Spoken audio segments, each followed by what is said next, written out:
Okay guys, start करते हैं। हमारा लास्ट चैप्टर है मार्केटिंग चैनल एंड सिलेक्शन।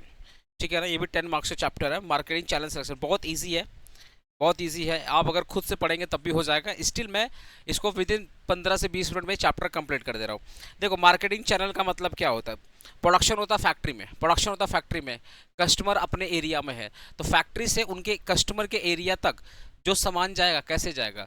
देखो सिंपल सी बात है भाई, फैक्ट्री से पहले जाएगा होलसेलर के पास, फिर होलसेलर भेजेगा रिटेलर के पास, और रिटेलर से फिर जाएगा कस्टमर के पास। तो ये जो चैनल हुआ that is called marketing channel. ठीक है, नीड क्या मार्केटिंग चैनल का वो देख लेते हैं। तो marketing channel refers to the path और route through which goods and services move from producer to the final consumer. बोले ना, कंपनी के फैक्ट्री से लेकर के कंज्यूमर के घर तक पहुंचाने के बीच में जितने चैनल जुड़े हैं उसी को बोलते हैं मार्केटिंग चैनल। नीड इसलिए है कि भाई ये एक ब्रिज, ये जो एक ब्रिज का काम करता है, ये प्रोड्यूसर और कंज्यूमर को जोड़ता है। पहला, ये प्रोड्यूसर और कंज्यूमर को जोड़ता है। Second, overcoming the geographical barrier. अगर मैं आज कोलकाता में प्रोडक्शन कर रहा हूँ, मैं चाहता हूँ कि मेरा प्रोडक्ट इंडिया के बाहर जाए, तो with the help of marketing channel मैं अपने प्रोडक्ट को वर्ल्ड वाइड भेज सकता हूँ। तो जो जोग्राफिकल बैरियर है, जो जोग्राफिकल रुकावट है, उसको मैं खत्म कर दूंगा with the help of marketing channel. Matching the supply with demand. जैसे जैसे डिमांड होगा वैसे वैसे ये जो मार्केटिंग चैनल क्या करेंगे, सप्लाई बढ़ाते जाएंगे। डिमांड कम होते जाएगा, सप्लाई को भी कम होते, मतलब कम करते चले जाएंगे। ओके, फिर providing the convenience to the consumer. सोचो ना, मेरा घर कोलकाता में है, कोलकाता में एक पर्टिकुलर एरिया में रहता हूँ, मेरे घर के सामने ये सामान मिल जा रहा है, पर पता चला मैन्युफैक्चरिंग हुआ है बेंगलोर में, मैन्युफैक्चरिंग हुआ है बेंगलोर में, रहता हूँ कोलकाता, कोलकाता में मेरे एरिया में वो सामान मिल जा रहा है, तो मेरे लिए कितना आसान है। कंपनी कंपनी चाइना की है, ठीक है, प्रोडक्शन लेट से हो रहा है बेंगलोर में, अब मिल जा रहा है कोलकाता का मेरे एरिया में, तो with the help of marketing channel हमारे लिए बहुत कन्वीनियंस है। Supporting the producer. प्रोड्यूसर चाहता है उसका गुड्स मैक्सिमम कंज्यूमर के हाथ में लगे, मैक्सिमम कंज्यूमर तक उसके गुड्स पहुंचे, जिससे वो ज़्यादा क्या कर पाए, सेल कर पाए और प्रॉफिट कमा पाए। तो with the help of marketing channel consumer भी अपने प्रॉफिट्स को अच्छा अर्न कर पाता है, ओवरऑल उसका जो प्रोडक्ट है वो कंज्यूमर पास जाता है, जिससे उसका मार्केट शेयर भी क्या है, बढ़ता है। ऑब्वियसली एम्प्लॉयमेंट क्रिएट होता है, जितने लोग जुड़ेंगे बीच में, वो सामान को प्रोड्यूसर से लेकर के कस्टमर के बीच में आएंगे, तो एम्प्लॉयमेंट भी जुड़ेगा। ठीक है, important function of marketing channel. Marketing channel का इंपॉर्टेंट फंक्शन का पहला, ट्रांसपोर्टेशन ऑफ गुड्स, प्रोड्यूसर का गुड्स कंज्यूमर तक ले जाएंगे, पहला उनका फंक्शन है। Storage and inventory. अब बताओ ना, प्रोड्यूसर मैं खरीदूंगा 1 पीस या 2 पीस, कंपनी बनाती है बल्क में, तो बीच में वो गुड्स कहाँ है, बीच में ये लोग क्या करते हैं, जो मार्केटिंग चैनल के लोग हैं, चाहे वो होलसेलर हो, चाहे वो रिटेलर हो, चाहे होलसेलर के पहले कोई और भी इंसान हो, ये लोग क्या करते हैं, वेयर हाउस में सामान को स्टोर करके रखते हैं, और जैसे जैसे जरूरत पड़ेगा वैसे वैसे स्टोर से सामान निकालते जाएंगे। तो ये बोला storage and inventory. Breaking the bulk. अब कंपनी प्रोड्यूस करती है, बहुत बड़े लार्ज अमाउंट में, पर ये कस्टमर को छोटे छोटे अमाउंट में सप्लाई करते रहता है। Producer manufacture goods in large quantity but customer buy in small units. Marketing channel break the bulk and supply the product as per the requirement. बोले ना, बल्क में प्रोडक्शन हो रहा है, पर कंज्यूमर को तो बल्क में नहीं चाहिए, कंज्यूमर को चाहिए छोटे अमाउंट में। तो with the help of marketing channel ये जो लार्ज क्वांटिटी है, ये थोड़ा थोड़ा करके कंज्यूमर के पास जाता रहेगा, तो बल्क क्या होगा, ब्रेक हो जाएगा। डिमांड सप्लाई को मैच करेगा, ऑलरेडी पढ़ चुके हैं। Providing information. याद रखो, ये जो होलसेलर होते हैं, जो रिटेलर होते हैं ना, ठीक है, ये इन्फॉर्मेशन शेयर करते हैं कस्टमर के साथ। होलसेलर रिटेलर को बताएगा, रिटेलर कस्टमर को बताएगा, समझ गए। तो ये इन्फॉर्मेशन बेसिकली शेयर हो रहा है। प्लस हो सकता है कंज्यूमर आकर के रिटेलर को बोल रहा है कि भैया ये सामान में प्रॉब्लम अच्छा नहीं है, अब रिटेलर किसको बोलेगा, होलसेलर को बोलेगा, होलसेलर किसको बोलेगा, कंपनी को बोलेगा। तो with the help of marketing channel आप कंज्यूमर का जो रियल रिव्यू है वो भी जान सकते हैं, और प्रोडक्ट का जो रियल रिव्यू है वो भी आप कंज्यूमर को बता सकते हैं। मतलब प्रोडक्ट का इंफॉर्मेशन कंज्यूमर को बता सकते हैं, कंज्यूमर उस प्रोडक्ट को यूज करके रिटेलर को बताएगा भैया सामान बेकार है, होलसेलर को बताएगा, होलसेलर आके कंपनी को बताएगा। तो इन्फॉर्मेशन भी क्या होता है, प्रोवाइड होता है। ठीक है, रिस्क बेयरिंग। चैनल बीच में सामान ले जाते हो, अगर कुछ भी डैमेज वेमेज होता है, उसके उसके जो जिम्मेदारी कौन लेगा, चैनल लेंगे। ठीक है ना। Promotion of product. देखो ऑब्वियसली होलसेलर रिटेलर जिस प्रोडक्ट को ज़्यादा दिखाएगा, ज़्यादा तारीफ करेगा, वो ज़्यादा बिकेगा। तो मार्केटिंग चैनल बहुत इंपॉर्टेंट रोल प्ले करता है प्रमोशन में। ठीक है ना। Different levels of marketing channel, पहला क्या है, जीरो लेवल मार्केटिंग चैनल, मतलब कंपनी डायरेक्टली अपने वेबसाइट्स के थ्रू, कंपनी डायरेक्टली अपने वेबसाइट्स के थ्रू कस्टमर को बेच रहा है, या अपने रिप्रेजेंटेटिव के थ्रू कस्टमर को बेच रहा है डायरेक्टली डायरेक्टली। जैसे अमूल हो गया, अमूल होगा, वो क्या कर रहा है, अपना आउटलेट से अपने रिप्रेजेंटेटिव को देता है, रिप्रेजेंटेटिव बेच देता है, ठीक है ना। In this channel there is no intermediate, कोई इंटरमीडिएट नहीं है। Producer sells directly to the final consumer, ठीक है। तो जीरो लेवल में सिंपल, ये एग्जाम्पल इन अप्रोप्रिएट लग रहा है, इसको मत डालना यहाँ पे, लेकिन मैं इसका डेफिनेशन सही है। जीरो लेवल में क्या होता है, कोई भी इंटरमीडिएट नहीं है, कोई भी इंटरमीडिएट नहीं है, प्रोड्यूसर डायरेक्टली कंज्यूमर को बेच रहा है, कोई भी इंटरमीडिएट नहीं है। वन लेवल का मतलब क्या है, प्रोड्यूसर और कंज्यूमर के बीच में एक इंटरमीडिएट है। This channel has one intermediate between the producer and consumer. Normally मान लो रिटेलर पकड़ लो, टू लेवल में कंज्यूमर और प्रोड्यूसर के बीच में कंज्यूमर और प्रोड्यूसर के बीच में दो लोग हैं, वो होलसेलर होंगे और रिटेलर होंगे। और थ्री लेवल का मतलब हो गया यहाँ पे एजेंट हो गया, ठीक है। तो कंपनी अपने एजेंट को बेचती है, फिर एजेंट होलसेलर को बेचेगा, होलसेलर रिटेलर को बेचेगा। तो जब प्रोड्यूसर और कंज्यूमर के बीच में तीन लोग आ जाते हैं, इसको बोलते हैं थ्री लेवल चैनल। अब मल्टी डिस्ट्रीब्यूशन का मतलब क्या होता है, कंपनी, देखो ना, जैसे मैं एग्जांपल दे रहा हूँ, मान लो सैमसंग का एग्जांपल होता है। सैमसंग देखो अपना खुद का वेबसाइट से बेच रहा है, सैमसंग.com बोल के जो वेबसाइट्स है उससे वो फ़ोन बेच रहा है। सैमसंग ऑफलाइन में बेच रहा है, सैमसंग फ्लिपकार्ट के थ्रू बेच रहा है, सैमसंग अमेजन के थ्रू बेच रहा है, ठीक है। सैमसंग के फ़ोन आजकल ब्लिंकिट वगैरह में भी आना स्टार्ट हो गए हैं, ठीक है। सैमसंग आपका मतलब थर्ड पार्टी के थ्रू भी सामान बेच रहा है, डायरेक्टली बेच रहा है, खुद बेच रहा है, ई कॉमर्स में आके बेच रहा है। इसको बोलते हैं मल्टी डिस्ट्रीब्यूशन। क्या बोलते हैं, मल्टी डिस्ट्रीब्यूशन। ऑब्जेक्टिव क्या है, ये मार्केटिंग चैनल को डेवलप करने पीछे ऑब्जेक्टिव क्या है। पहला ऑब्जेक्टिव है कि प्रोडक्ट की अवेलेबिलिटी लोकल लेवल पे हो, कस्टमर घर से निकले उसके आसपास ही प्रोडक्ट मिल जाए, उसके लिए उसको ज़्यादा ट्रैवल ना करना पड़े।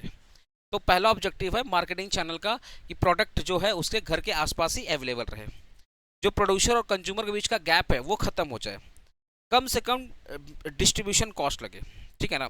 अगर आप ढंग से मार्केटिंग चैनल यूज करते हैं तो प्रोड्यूसर से लेकर कस्टमर तक पहुंचाने में जो कॉस्ट आती है वो बहुत मिनिमम होती है।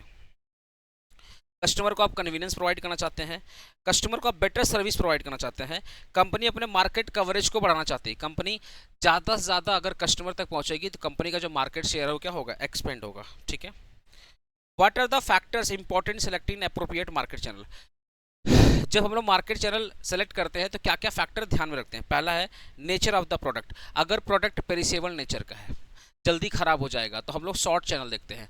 जब प्रोडक्ट नॉन पेरिसेबल नेचर का है, ठीक है, लंबे लंबे तक समय तक चल जाए, जैसे कपड़े, तो कपड़े के लिए हम लोग लार्ज चैनल देखेंगे। लार्ज मतलब जहाँ पे प्रोड्यूसर और कंज्यूमर के बीच में सामान को आने में लेट लगता है। तो याद रखिएगा, गुड्स अगर खराब होगा, पेरिसेबल नेचर का है तो short channel, otherwise non perishable है तो लॉन्ग चैनल डिस्ट्रीब्यूशन का कंपनी यूज करती है। नेचर ऑफ द प्रोडक्ट का नेचर ऑफ द मार्केट, अगर कस्टमर लार्ज नंबर और वाइडली स्प्रेड है तो लॉन्ग चैनल। अगर कस्टमर बहुत ज़्यादा है, if customer are large number, अगर कस्टमर बहुत ज़्यादा है और हर जगह पैन इंडिया में, पूरे इंडिया में फैले हुए हैं, तो आपको लार्ज मार्केटिंग चैनल का यूज करना पड़ेगा and vice versa. Buying behaviour of the customer, when the customer need a personal services, demonstration or after sale service, shorter channel are preferred. If the customer are price sensitive, routing product, the larger channel preferred. Sir example क्या है, example क्या बोल रहा है, when customer need a personal service, after sale service, तो shorter channel. अगर customer को personal service चाहिए या उसको आफ्टर सेल सर्विस अच्छा चाहिए तो शॉर्टर नीड चाहिए। बट अगर कस्टमर क्या प्राइस सेंसिटिव है या सेम प्रोडक्ट को बार बार खरीद रहा है तो इस केस में लार्ज चाहिए, ठीक है ना। जैसे एग्जांपल देख लो ना, जो कार कंपनी बेचती है, car sold directly to the authorised dealer, जो कि शॉर्ट चैनल। कंपनी किसको दे रही है, ऑथराइज डीलर को दे रही है, ऑथराइज डीलर किसको सेल कर रहा है, कस्टमर को सेल कर रहा है, ये हो गया शॉर्ट चैनल। लेकिन जैसे FMCG प्रोडक्ट होते हैं, शैम्पू हो गए, बिस्किट्स वगैरह हो गए, ठीक है, डिटर्जेंट हो गए, खाने पीने का सामान हो गया, वो सब लार्ज चैनल पे होते हैं, ठीक है। Size and financial strength of the company, big company with a strong finance can afford to set up their own showroom or online store. Smaller company depend upon the wholesaler और retailer. बोल रहा है ना कि जो marketing channel है वो depend करता है size and financial strength of the company. अगर कंपनी का खुद का स्ट्रेंथ बहुत अच्छा है, फाइनेंशियल कंडीशन बहुत अच्छा है, तो कंपनी खुद के स्टोर्स वगैरह ओपन कर लेते हैं, खुद के ऐप्स बना लेते हैं, खुद की वेबसाइट्स होती है, तो डायरेक्टली ये कस्टमर्स जुड़ जाते हैं। अदरवाइज छोटी मोटी कंपनी मार्केटिंग चैनल का इस्तेमाल करती है। ठीक है। competition in the market, if the competitor use a particular channel successfully, new company may adopt the same। अगर आपके कंपटीटर जो चैनल को यूज कर रहे हैं और वो बहुत सफल है, तो आप भी क्या करोगे, उनको देख करके सेम चैनल को यूज करोगे। ठीक है ना। What are the factor should be consider while selecting the marketing channel for the rural. ठीक है ना। बोला what factor should be consider while selecting the marketing channel for the rural market. गांव के मार्केट को कवर करने के लिए आप मार्केटिंग चैनल जब आप चूज करोगे तो क्या क्या फैक्टर दिमाग में होगा। गांव में सामान भिजवाना है तो आपको मार्केटिंग चैनल चाहिए, तो उस वक्त आप क्या क्या चीज़ सोचोगे, कौन सा मार्केटिंग चैनल लोगे, लॉन्ग वाला लोगे या शॉर्ट वाला लोगे, बीच में कितने लोग होंगे, वही क्वेश्चन यहाँ पे। पहला, जोग्राफिकल स्प्रेड ऑफ मार्केट। जो factor consider in rural marketing channel, क्या क्या फैक्टर होगा। पहला, geographical spread of village. Rural area have small village spread over the large distance. Channel must cover the wide regular efficiently. आपके जो rural areas होते हैं ना, वहाँ पे छोटे छोटे बहुत सारे गांव होते हैं। ठीक है ना। तो इसका मतलब होगा कि आपको जो मार्केटिंग चैनल यहाँ पे लगेगा वो लॉन्ग वाला लगेगा, क्योंकि ज़्यादा एरिया कवर होगा। Poor infrastructure, road transport and storage facility are often weak in the rural area. Company need a simple and low cost channel to overcome these challenges। अब देखो गांव तक पहुंचने में रोड वगैरह बहुत अच्छे नहीं है। ठीक है। ट्रांसपोर्ट स्टोरेज फैसिलिटी काफ़ी अच्छी नहीं है, तो कंपनी को क्या करना पड़ेगा, यहाँ पे लो कॉस्ट चैनल को यूज करना पड़ेगा। Low purchasing power, rural consumer generally have low income, channel must be deliver the product in a small and affordable pack size through the local shop. वैसी बात है भाई, गांव में बेचना है, गांव के लोग पास पैसा बहुत कम होगा, तो आपको उसके हिसाब से सेल करना है जैसे वो प्रोडक्ट को अफोर्ड कर पाए, जैसे वो प्रोडक्ट को परचेस कर पाए। ठीक है। Channel behaviour, consumer behaviour, rural customer prefer buying from the local retailer they trust, hence channel must be include village shop and heart. देखो गांव के लोग गांव के लोगों से ही खरीदेंगे, तो एटलीस्ट आपका जो प्रोडक्ट है गांव का लोग ही कोई बेच रहा होगा तभी बिकेगा, अदरवाइज नहीं बिकेगा। Availability of the middleman, rural channel depend upon the local distributor, small retailer and village shopkeeper who understand the rural customer better। जो गांव का मार्केट है वो गांव के आसपास के लोग ही समझ पाएंगे, तो इसीलिए आपको अपने चैनल में उन लोगों को इन्वॉल्व करना ही पड़ेगा। ठीक है। What factor should be considered the while selecting the marketing channel for the international market। क्या क्या फैक्टर आएगा। पहला, देखो नेचर ऑफ द प्रोडक्ट, अगर वही पेरिसेबल गुड्स है तो शॉर्टर। ठीक है। वाइल अगर ड्यूरेबल टेक्निकल है तो लार्ज, ऑलरेडी पढ़ चुके। मार्केट फीचर्स की बात करते हैं। International market differ in size, income level, customer preference and buying behaviour. भाई हर देश का अलग अलग टेस्ट एंड प्रेफरेंस, हर देश के लोगों की जो इनकम है वो अलग अलग है। ठीक है ना। और हर देश का जो साइज है, पॉपुलेशन, वो भी क्या अलग अलग है। तो channel must B design accordingly.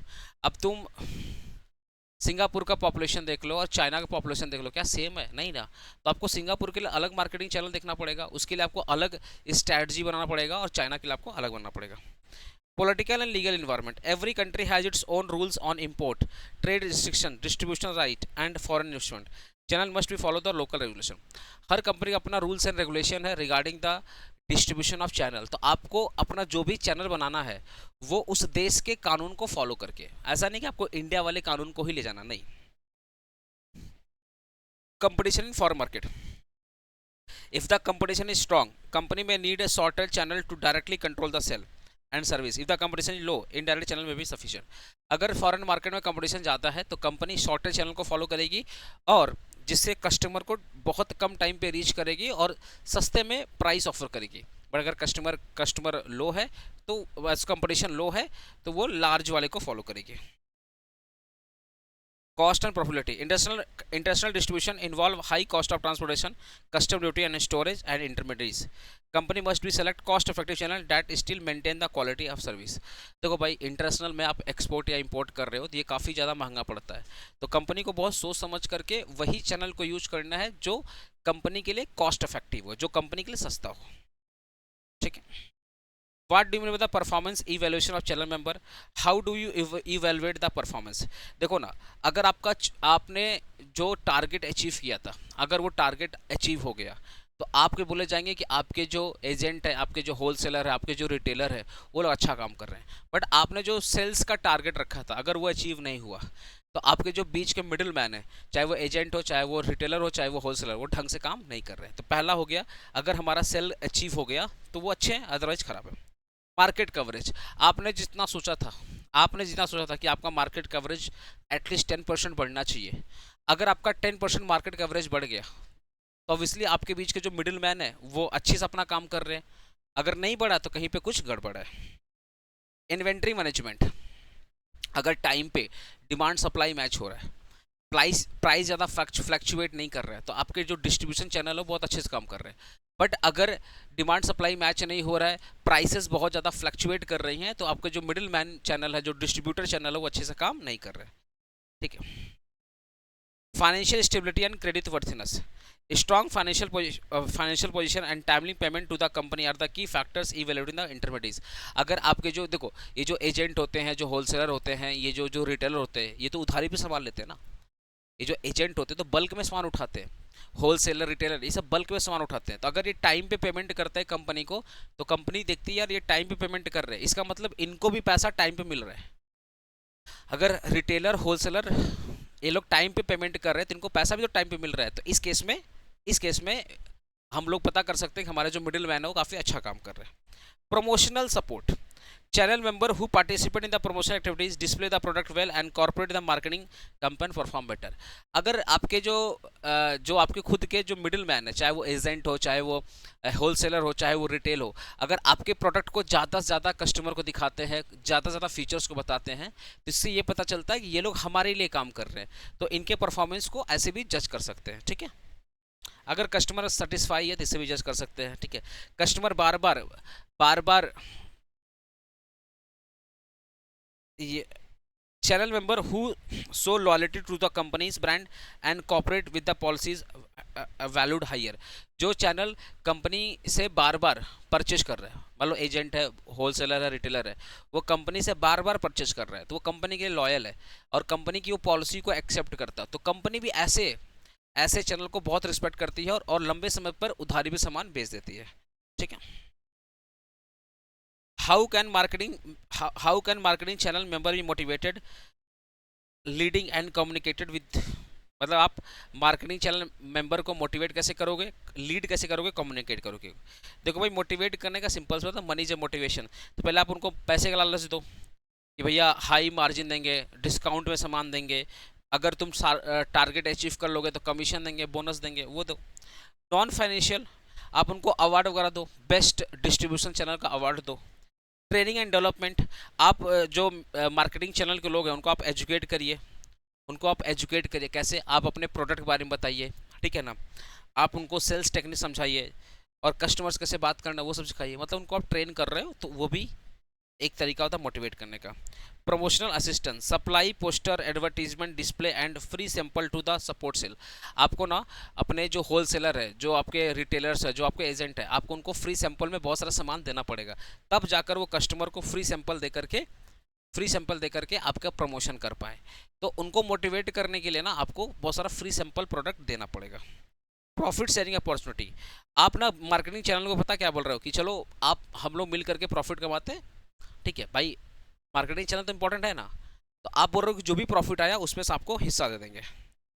ठीक है। Flexible credit facility, allowing the longer credit period for और easy payment terms to the encourage on operation. आप इनकरेज, देखो सिंपल सी बात है, आपके जो मार्केटिंग चैनल के लोग हैं वो उधारी में सामान खरीदते हैं, तो अगर आप उनको फ्लेक्सिबल क्रेडिट पे दे देते हैं, ईजी EMI पे सामान दे देते हैं, तो उनके लिए काफ़ी अच्छा है। लीड कैसे करोगे चैनल मेंबर को, पहले उनको बोल दो, ऑब्जेक्टिव बता दो, define the sale target, service and standard performance expectation. Clearly बोल दो कि आने वाले मंथ में हमें इतना टारगेट अचीव करना है। ठीक है। क्वालिटी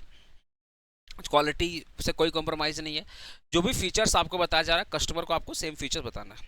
गाइड करिए उनके जो परफॉर्मेंस को मॉनिटर करिए, सुपरवाइज करिए।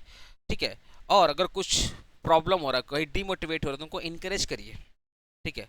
मतलब कैसे इंकरेज करोगे, जो उनके साथ मीटिंग करोगे, ठीक है, उनकी बातों को सुनोगे और कॉपरेट करोगे, क्या बोला, on organising organising joint meetings and cooperative programmes among the members. Leading by the example, manager must be honest, fair and transparent. Company का जो मैनेजर है खुद अगर फेयर है, ऑनेस्ट है और ईमानदारी से काम कर रहा है, तो वो कहीं ना कहीं एग्जाम्पल बनता है कि सामने वाले कंपनीज भी क्या रहेंगे, वो ऑनेस्टी से काम करेंगे। मतलब सामने वाला जो डिस्ट्रीब्यूशन चैनल है वो भी किससे काम करेगा, ऑनेस्टी से काम करेगा। कम्युनिकेट कैसे करोगे चैनल मेंबर के साथ, भाई रेगुलर मीटिंग करो, उनको time to time return communication करो, व्हाट्सअप करो, मेल करो। डिजिटल प्लेटफॉर्म, ठीक है ना, digital platform, mobile application, WhatsApp group, इन सब के थ्रू इन्फॉर्मेशन शेयर करो। पर्सनल विजिट करो, two way communication, allowing channel member to share their feedback and suggestion. आप अपने चैनल मेंबर को बोले भाई हमारे साथ काम करके कैसा लगा, अपना फीडबैक दो, ये हो गया टू वे कम्युनिकेशन। मतलब आपने अपने चैनल मेंबर को ही बोला कि हमारे साथ काम करके आपको कैसा लग रहा है, आप उसका फीडबैक दीजिए। Right A short note on modifying the channel arrangement, situation when modification needed. आपको आपको अपने चैनल को मॉडिफाई कब करना पड़ेगा, चेंज कब करना पड़ेगा। आपका जो मार्केटिंग चैनल था, जो डिस्ट्रीब्यूटर चैनल था, उसको आपको बेसिकली कब चेंज करना पड़ेगा। पहला, poor performance of existing channel, जो डिस्ट्रीब्यूटर थे वो ढंग से काम नहीं कर, सेल्स को टारगेट वगैरह अचीव नहीं करते थे, अच्छे से मार्केटिंग नहीं करते थे, तो चेंज करना पड़ेगा। Change in market condition, when customer behaviour, competition और demand pattern change, the company must be adjust channel. अगर कंपनी देख रही है कस्टमर का बिहेवियर, टेस्ट, प्रेफरेंस, इनकम सब कुछ चेंज हो गया, अब कस्टमर कुछ और चाहता है, तो उसके अकॉर्डिंग आपको अपने चैनल को बैठाना पड़ेगा। Expansion of new market, obviously आपको नए मार्केट में, पहले आप सिर्फ कोलकाता में थे, अब कोलकाता के बाहर में जा रहे हो, तो अब आपको कोलकाता के बाहर वाले चैनल को पकड़ना पड़ेगा, पुराने चैनल को चेंज करना पड़ेगा। When company enter the rural और international market, they added new intermediates और लोकल डिस्ट्रीब्यूटर, ठीक है। Cost reduction and efficiency, if the current channel are expensive or slow, company must modify them to reduce the cost and improve the efficiency। अगर आपका जो current distributor हो बहुत ज़्यादा आपके लिए महंगा पड़ रहा है, तो चेंज करके सस्ता वाला लेकर आएंगे। इंट्रोडक्शन टू न्यू प्रोडक्ट, अगर आप कोई नया प्रोडक्ट लॉन्च कर रहे हैं तो उसके लिए कंपनी नॉर्मली न्यू इंटरमीडिएट्स या न्यू चैनल निकालती है, ठीक है ना। डिफरेंस बिटवीन डायरेक्ट और इनडायरेक्ट मार्केटिंग चैनल, अगर मैं डायरेक्ट मार्केटिंग चैनल की बात करूं तो कंपनी डायरेक्टली कस्टमर को अपने सामान के बारे में बता रही है, सेल कर रही है, डायरेक्टली कंपनी के फीचर्स बता रही है, उनको प्रमोशंस दे रही है, डायरेक्टली उनसे कांटेक्ट कर रही है, सामान बेच रही है। इनडायरेक्ट का मतलब क्या होगा, कंपनी गुड्स दे रही है एजेंट को, एजेंट दे रहा होलसेलर को, होलसेलर दे रहा रिटेलर को, और रिटेलर दे रहा कस्टमर को। ये हो गया इनडायरेक्ट मार्केटिंग चैनल, ठीक है। इसमें कोई भी इंटरमीडिएट इन्वॉल्व नहीं होता, इसमें इंटरमीडिएट इन्वॉल्व होता है, ठीक है। इसमें प्रोड्यूसर का फुल कंट्रोल होता है, इसमें प्रोड्यूसर का लेस कंट्रोल होता है। लोअर एज नो इंटरमीडिएट, मतलब इसका कॉस्ट, इसका जो कॉस्ट क्या होता है, लोअर होता है, और इनडायरेक्ट का कॉस्ट क्या होता है, हाइयर होता है। इसकी जो लिमिटेड रीच होती है, ऑब्वियसली अगर आप कस्टमर से डायरेक्टली कांटेक्ट कर रहे हो तो आप लिमिटेड ही कर पाओगे, पर अगर वही डिस्ट्रीब्यूशन चैनल है उसका क्या होता है, वाइड होता है, ठीक है ना। ऑब्वियसली ये फास्टर होता है, जो डायरेक्ट वाले होते हैं थोड़ा फास्टर होते हैं। इनडायरेक्ट क्या हो रहा है, पहले एजेंट के पास आएगा, फिर होलसेलर के पास जाएगा, होलसेलर से फिर रिटेलर के पास जाएगा, फिर कस्टमर के पास जाएगा, तो ये स्लो होता है।